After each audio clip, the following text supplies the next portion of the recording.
আসসালামু আলাইকুম প্রিয় শিক্ষার্থী বন্ধুরা, কেমন আছো? আশা করি ভালো আছো। আলহামদুলিল্লাহ, আমিও আল্লাহর রহমতে তোমাদের দোয়ায় ভালোই আছি। করোনার এই সকলের সময়ে আমরা সবাই দুর্দিনের মধ্যেই পড়ে আছি।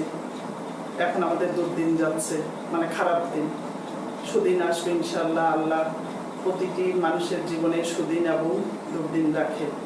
আমরা ধৈর্য ধরলে, স্বাস্থ্যবিধি মেনে চললে, যেভাবে পরিষ্কার পরিচ্ছন্ন থাকার কথা থাকলে অবশ্যই ইনশাল্লাহ আমরা আবার সুদিনে আসবো, আলোকিত জীবনে ফিরে আসবো। ওই যে কবিতাতে বলেছিলাম, কাল যেখানে আধার ছিল আজ সেখানে আলো। অর্থাৎ এখন আমরা আধারের মধ্যে পড়ে আছি, কিছুদিন পরে আল্লাহ চাইলে আমরা সবাই আলোতে ফিরে আসবো, তাই না?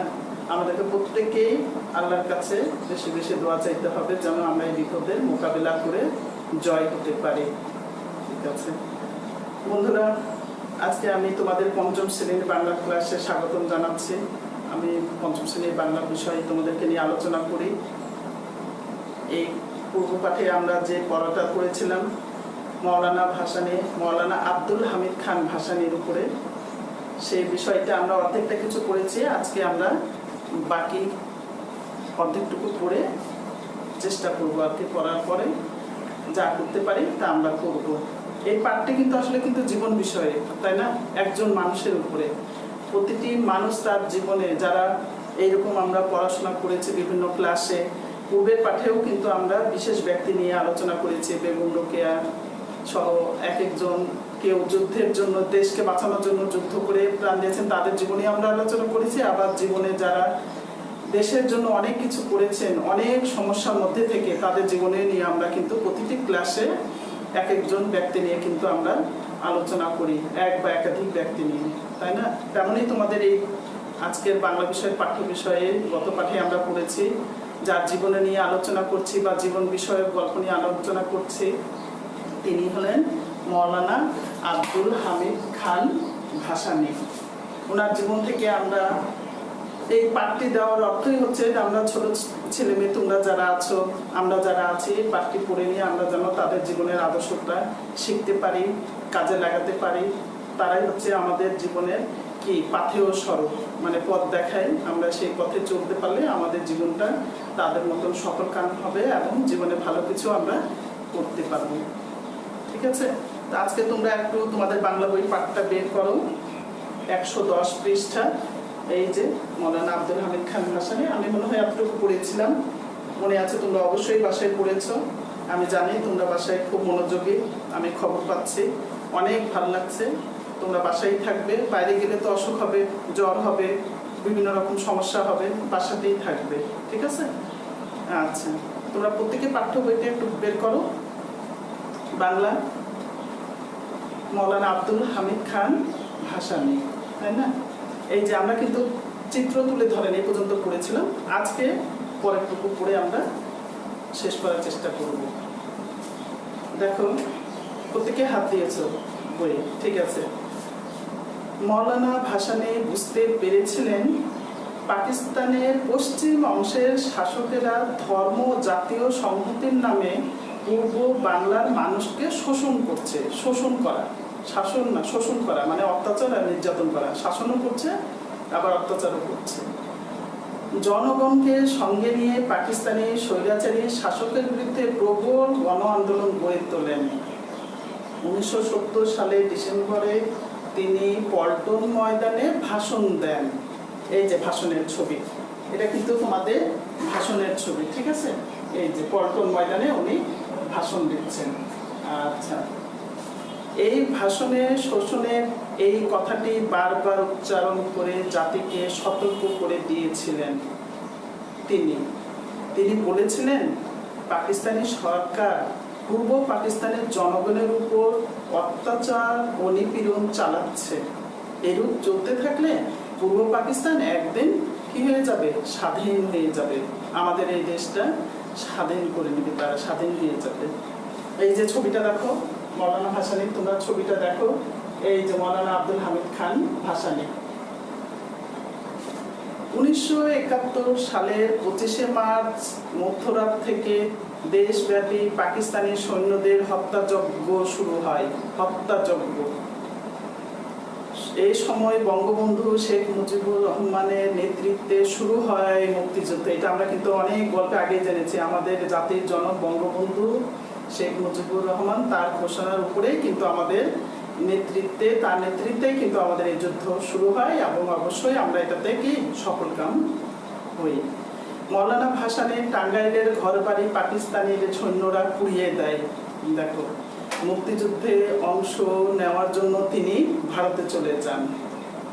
মুক্তিযুদ্ধ চলাকালে তিনি প্রবাসী বাংলাদেশ সরকারের উপদেষ্টা পরিষদের সদস্য ছিলেন। কিভাবে যুদ্ধ পরিচালনা করতে হবে, কিভাবে চলতে হবে, কোথায় কি রক্ষা করতে হবে, কেমন করে পাকিস্তানিদেরকে আক্রমণ করতে হবে, এগুলো সব একটা উপদেষ্টা পরিষদ ছিল, সেখানকার তিনি সদস্য ছিলেন। 1971 সালের 16 ডিসেম্বর পাকিস্তানি সেনাবাহিনী আত্মসমর্পণ করলে তিনি স্বাধীন বাংলাদেশে ফিরে আসেন। দেখো, কত সালে আত্মসমর্পণ করলো? 16 ডিসেম্বর পাকিস্তানি সেনাবাহিনীরা আত্মসমর্পণ করলো যে আমরা আর যুদ্ধ করব না। আচ্ছা, তখন তিনি দেশে ফিরে আসেন। স্বাধীনতার পরও কোনো পদমর্যাদা বা মোহ তাকে আকৃষ্ট করতে পারেনি। উনি যে একটা সদস্য ছিলেন উপদেষ্টা, সেই জন্য যে তিনি দেশে আসে পদমর্যাদা চাবেন, আমাকে অমুক করতে হবে, ত্যাগ দিতে হবে, সেই সব তিনি করেন নাই। উনি খুব সাদামাঠা ছিলেন, জনগণের পাশেই থাকতেন। আচ্ছা, এই যে দেওয়া আছে, তিনি সবসময় জনগণের পাশে থেকে বিভিন্ন জনমুখী কর্মসূচি পালন করেন। জনমুখী যেগুলোতে জনগণের ভালো হবে সেগুলাই কর্মসূচি উনি সবসময় করে গেছেন। মৌলানা ভাসানী নিজে প্রাতিষ্ঠানিক লেখাপড়া করতে পারেননি। মানে আমরা যেভাবে স্কুল কলেজ পড়ছি, তোমরা পড়ছো, উনি এভাবে করেন, উনি মাদ্রাসায় পড়াশোনা করছেন, এটা আমরা কিন্তু জেনেছি। কিন্তু এই দেশের মানুষের শিক্ষা প্রসারে তার অনেক অবদান আছে। তিনি সন্তোষে ইসলামী বিশ্ববিদ্যালয়, মহিপুরে হাজী মোহাম্মদ মহসিন কলেজ, ঢাকায় আবু জর গিফারি কলেজ, টাঙ্গাইলে মৌলানা মোহাম্মদ আলী কলেজ প্রতিষ্ঠা করেন। মৌলানা ভাসানী ছিলেন একজন নিরহংকার আদর্শবান মানুষ। এই যে আমরা এখন পেলাম তার চরিত্রেও তিনি ছিলেন নিরহংকার এবং আদর্শবান। যারা নিরহংকার হয় তারাই কিন্তু আদর্শবান হয়, যাদের অহংকার নেই। তার জীবনাচরণ ছিল অত্যন্ত সাদামাটা ও সহজ সরল। তিনি টাঙ্গাইলের সন্তোষে একটা সাধারণ বাড়িতে বাস করতেন। টাঙ্গাইলে খেতেন সাধারণ মানুষের খাবার। এইরকম অনাড়ম্বর জীবনযাপন খুব কম দেখা যায়। অনাড়ম্বর মানে ওই যে বললাম, আরামায়েশ উনি পছন্দ করতেন না, খুব সাদামাটা ভাবে চলতেন এবং সাদাসিধে ভাবে আড়ম্বরহীন জীবনযাপন করতেন, বিলাস না। 1976 সালের 17 নভেম্বর মজলুম জননেতা মৌলানা আব্দুল হামিদ খান ভাসানী 96 বছর বয়সে ঢাকা মেডিকেল কলেজ হাসপাতালে মৃত্যুবরণ করেন। কত সালে? 1976 সালের 17 নভেম্বর। কোথায়? ঢাকা মেডিকেল কলেজ হাসপাতালে। তার মৃত্যুতে আমাদের দেশের রাজনীতিতে একটি যুগের অবসান ঘটে। তাকে টাঙ্গাইল জেলার সন্তোষে ইসলামী বিশ্ববিদ্যালয়ের প্রাঙ্গণে সমাহিত করা হয়, অর্থাৎ কবর দেওয়া হয়। তিনি টাঙ্গাইলে সন্তোষ ইসলামী বিশ্ববিদ্যালয়, সেখানেই তার কবর আছে। যারা টাঙ্গাইলে গেছে তারা অবশ্যই বুঝতে পারবে, দেখে থাকবে। মৌলানা ভাসানীর জীবন থেকে এখন আমরা কি শিখতে পাই? দেখো, মৌলানা ভাসানীর জীবন থেকে আমরা প্রগাঢ় স্বদেশ প্রেম, প্রগতিশীল আদর্শ ও প্রতিবাদী চেতনার শিক্ষা পাই। তিনি চিরকাল শ্রদ্ধা ও ভালোবাসায় বেঁচে থাকবেন এই দেশের কোটি কোটি মানুষের হৃদয়ে। ঠিক আছে, তাহলে আমরা গল্পটা আজকে কিন্তু শেষ দিলাম। এর আগে অর্ধেকটা পড়েছিলাম, আজকে বাকিটুকু পড়লাম। গল্পটা খুব ভালো লাগলো না? তিনি শিক্ষা বিস্তারে কি কি করেছেন, তিনি উপদেষ্টা পরিষদের কি ছিলেন, সদস্য ছিলেন, শিক্ষা বিস্তারে তিনি অনেকগুলো বিশ্ববিদ্যালয় স্থাপন করেছেন। তিনি সাদামাটা কেমন জীবনযাপন করতেন, সাদামাটা সহজ সরল। তিনি কাদের জন্য কাজ করেছেন? জনমুখী কর্মসূচি করেছেন আর কি, জনগণের সেবায় সবসময়। তার কোনো মোহ মর্যাদা ছিল না পদমর্যাদার জন্য, যে আমাকে বিরাট পদে দিতে হবে, আমি একটা বিরাট কাজ করেছি, এই ধরনের কোনো তার লোভ লালসা ছিল না। তার জীবন থেকে আমরা 3টি জিনিস শিখতে পাই, এটা অবশ্যই আমাদেরকে মনে রাখতে হবে। 1, প্রগাঢ় স্বদেশপ্রেম। 2, প্রগতিশীল আদর্শ। তিন, প্রতিবাদী চেতনা, অন্যায়কে সহ্য করা যাবে না। তিনি চিরকাল আমাদের শ্রদ্ধায় স্মরণ রাখবো, আমরা তার কোটি কোটি মানুষের জীবনেই তিনি মনে থাকবেন। এখন আমরা পুরো গল্পটির উপরেই কিন্তু কয়েকটি শব্দার্থ আমরা কিন্তু বেছেছি, তোমরা একটু বোর্ডে লক্ষ্য করবে। আমি দেখতেছি, আমার সাথে একবার তোমরা পড়ো। তোমরা পড়তে পড়ে যখন বাসায় দেখবা যে পড়তে পড়তেই তোমাদের লেখা সুবিধা হবে এবং সঠিক হবে, পরে তোমরা লিখবা, আগে আমার সাথে একবার পড়ে নাও, ঠিক আছে? দেখো, এই গল্পটা থেকে আমরা কিছুটা শব্দার্থ বের করেছি। শব্দ এবং অর্থ। নির্যাতিত অর্থাৎ এই যে দেখো, বলো নির্যাতিত, অন্যায়ের শিকার, ঠিক আছে? অন্যায়ের শিকার। নিপীড়িত, দলিত, অত্যাচারিত। নিপীড়িত মানে যে কোনো একটা দিতে পারো, দলিত বা অত্যাচারিত ওই একই, এটা কিন্তু আলাদা। মোহ, তার কোনো মোহ ছিল না। মোহ মানে কি? মায়া। কিসের মায়া? সম্পদের প্রতি বা পদের প্রতি, যে আমি বিরাট কোনো পদমর্যাদাটা, তার এরকম কোনো মোহ ছিল না, মায়া। মজলুম, কে ছিলেন মজলুম? জননেতা মৌলানা আব্দুল হামিদ খান। তিনি নিজেই অত্যাচারিত হয়েছিলেন জমিদারদের দ্বারা এবং জনগণও হয়েছিল। মজলুম, অত্যাচারিত। বিষ নজর, এই কথাটা আমরা পেয়েছি নতুন। কুনজর বা হিংসাপূর্ণ দৃষ্টি জমিদারদের, ঠিক আছে? এগুলো ছিল জমিদারদের। বিষ নজর, কুনজর, হিংসাপূর্ণ দৃষ্টি। কারারুদ্ধ, এই শব্দটা কিন্তু তোমাদের জন্য একটু নতুন। কারারুদ্ধ, জেলখানা বা কারাগারে আটক রাখা। জেলখানা বা এই যে কারা মানে জেলখানা, রুদ্ধ মানে আটক রাখা। তাহলে কারারুদ্ধ, জেলখানা বা কারাগারে আটক রাখা। প্রতিবাদী, এই কথাটাও তোমাদের জন্য নতুন, একটু কঠিন। যে কোনো উক্তির বিরুদ্ধে যারা আপত্তি জানায়, এমন একটা তারা উক্তি দিল তার জমিদাররা, সেখানে তিনি কি করেছেন? প্রতিবাদ করেছেন। জমিদার তখন কিন্তু জমিদারদের সঙ্গে বেশি ছিল। সমাবেশ, একত্রে অবস্থান। যে কোনো কিছু আমরা করতে গেলে সবাই একত্রে যেটা বসি সেটাকেই বলা হয় সমাবেশ। অনাড়ম্বর, এই কথাটা আমরা কিছুক্ষণ আগে পেলাম। অনাড়ম্বর মানে কি? সাদা সিধা, সাদা সিধা জীবনযাপন। খুব দামি দামি পোশাক পরা, তিনি বিরাট পদমর্যাদা সম্পূর্ণ পায়, খুব কারোর সাথে কথা না বলা, এড়িয়ে চলা, তারপরে খাবার দাবার অনেক কিছু বিরাট, এটা ছিলেন না। সাদা সিধা, যা আমরা খাই বা আমরা চলি সাধারণ মানুষ, সেইভাবে উনি করতেন। অনাড়ম্বর, বলো অনাড়ম্বর, সাদা সিধা। এটা তো বলেছি মোহ মায়া। ছাত্রছাত্রীরা তোমাদের যেটুকু পড়া দিলাম সেখানটা ভালো করে পড়বে। এই শব্দার্থগুলো এরকম অনেক নতুন নতুন শব্দ আছে, শিখতে হবে। তোমাদেরকে কিন্তু কৌশল বলে দিয়েছি, ব্যাকরণ বইয়েও তোমাদের অনেক সমার্থক শব্দগুলো আছে, সেখান থেকে নতুন নতুন শব্দ পাবে। আর বই পাঠ্য বইও আছে, পড়বে। এবার তাহলে তো চলো তোমাদের বাড়ির কাজটা দিয়ে দিই।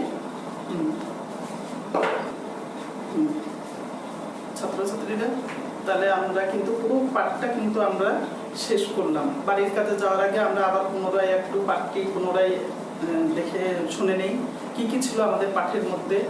এই পাঠটি প্রথমত আমি কিন্তু বারবার বলেছি, এটি একটি জীবন বিষয়ক, তাই না? পূর্বের প্রতিটি শ্রেণীতেই কিন্তু আমাদের দেশের যে কোনো একটা ব্যক্তিবর্গ সম্পর্কে আমরা জানতে পেরেছি।